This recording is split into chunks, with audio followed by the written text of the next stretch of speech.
Clégo, tu passes aujourd'hui dans le point sur Bageek pour nous parler un petit peu des actualités de l'association. Le sujet chaud de l'asso, c'était Podren. Est-ce que tu peux nous en parler un petit peu ? Bonjour Amandine. Podren, ça a été un grand moment, je pense, pour toutes les personnes qui sont venues.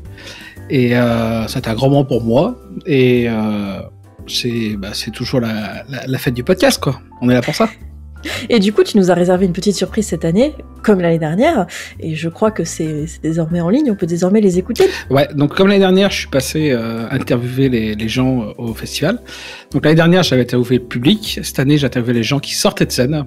Donc ça me permettait d'avoir le ressenti des gens qui passent sur scène. Et donc il y a un bon petit montage, 1h45 je crois de tête, avec des moments d'ambiance de la salle. Donc il y a quoi se replonger dans la bulle de Podren. Tout ça est disponible évidemment sur le flux de Podren et également sur ton flux Clégo, je pense. Ouais, on va mettre sur les deux. Et en parlant de flux, il n'y a pas que ça qui est disponible, puisque tous les audios et vidéos replay de Podren sont également en ligne, disponibles sur podren.fr ou sur notre flux Podren. Et puis l'autre petite surprise, entre guillemets, c'est que notre photographe nous prépare un petit quelque chose.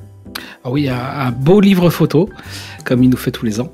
Et là, on a eu quelques retours et ça promet d'être un bel objet. Si vous voulez manifester votre intérêt, il vous suffit d'aller remplir un petit formulaire que Hirslo du coup a mis disponible sur son compte Twitter pour dire que vous êtes intéressé par le livre et que potentiellement vous voudrez bien l'acheter une fois qu'il sortira. Donc ça, c'était pour Podren, notre gros morceau dans l'association, effectivement, mais cette année, il n'y a pas que Podren. Qu'est-ce que tu peux nous dire sur les prochains rendez-vous qui nous attendent ? Alors, il y a 2 rendez-vous qui nous attendent. Il y a le premier à venir, ce sera PodBXL, où on co-organise, je crois qu'on peut le dire comme ça. Oui, on aide un petit peu à l'organisation. On aide à l'organisation, ouais. Voilà. Organisé par The Podcast Factory. Donc PodBXL, qui est un festival de podcast à Bruxelles, sur le même fonctionnement que Podren. Ce sera gratuit également, avec à manger gratuit le midi également, et ce sera des lives du coup sur scène qui vont se succéder, et des enregistrements que vous pourrez écouter, et surtout...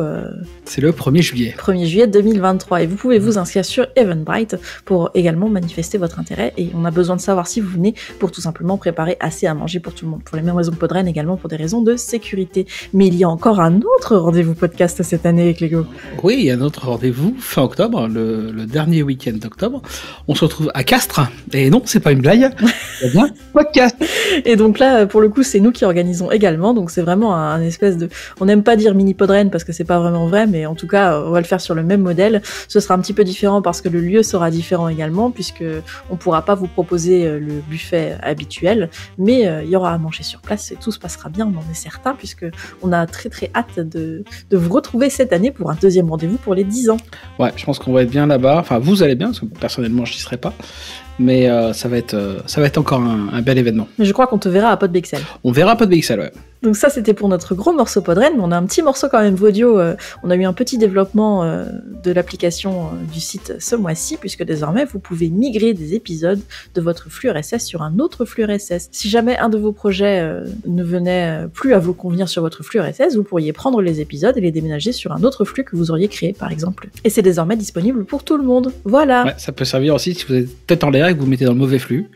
Oui, ça jamais. C'est vrai, ça me pourrait arriver. Donc dans ce cas-là, vous pouvez désormais le changer. Merci aux développeurs du site. Merci Clégo pour ta présence aujourd'hui. On se retrouve peut-être une prochaine fois pour un point sur Bad Geek. Pas de problème, je serai toujours là si t'as besoin.